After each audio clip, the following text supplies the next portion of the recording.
यार तो कुछ दिन पहले हमारे पास शादी का कार्ड आया था और आज हमें शादी में जाना था। फिर क्या था, जैसे ही टाइम हुआ तो मम्मी ने पूरे घर में चिल्लाना शुरू कर दिया कि जल्दी करो, लेट नहीं होना चाहिए। मामले की गंभीरता देखते हुए मैंने जल्दी से अपने आउटफिट्स निकाल लिए। मैं तैयार होने जा ही रहा था कि पीछे से मम्मी आती है, कहती है मेरे भी कपड़े प्रेस करो। फिर क्या था, मम्मी के हुक्म की तामील हुई और मैं लग गया कपड़े प्रेस करने। इस बीच मुझे एक बात नहीं समझ में आ रही थी। मुझे लगता था कि मम्मी को कपड़े खरीदने पसंद नहीं है, लेकिन जब भी कोई फंक्शन होता है तो नए नए कपड़े कहाँ से निकल के आ जाते हैं पता ही नहीं लगता। फिर क्या था, जैसे ही मम्मी रेडी होती है तो अपने दोनों लड़कों को वीडियो कॉल करके दिखाने लगती हैं और फिर वो दोनों नमूने भी मम्मी की तारीफ के पुल बांध देते हैं। और इस बीच मैं क्या कर रहा था, हाँ मैं ट्राइपॉड बन के खड़ा हुआ था। इन सब के बीच में यही भूल गया कि मुझे भी तैयार होना है। फिर मैंने अपना जल्दी जल्दी मुंह धोया और सीक्रेट साबुन लगाया। ऐसा लगता है मम्मी बार बार कैमरे में आने की कोशिश कर रही थी।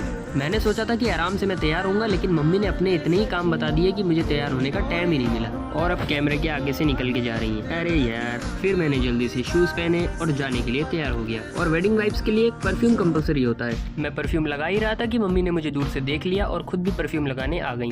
सो finally mummy and I are all set to go to the wedding.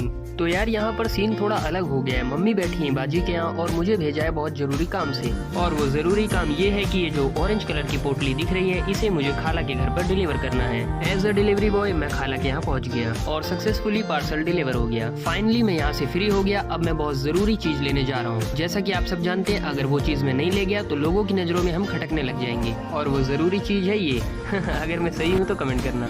यहाँ से मम्मी और बाजी ने पैदल जाने का फैसला किया क्योंकि यहाँ से डेस्टिनेशन वॉकिंग डिस्टेंस पे थी। अब हमसे तो गाड़ी छूटती नहीं, तो मैं समीर को बैठा के निकल गया आगे।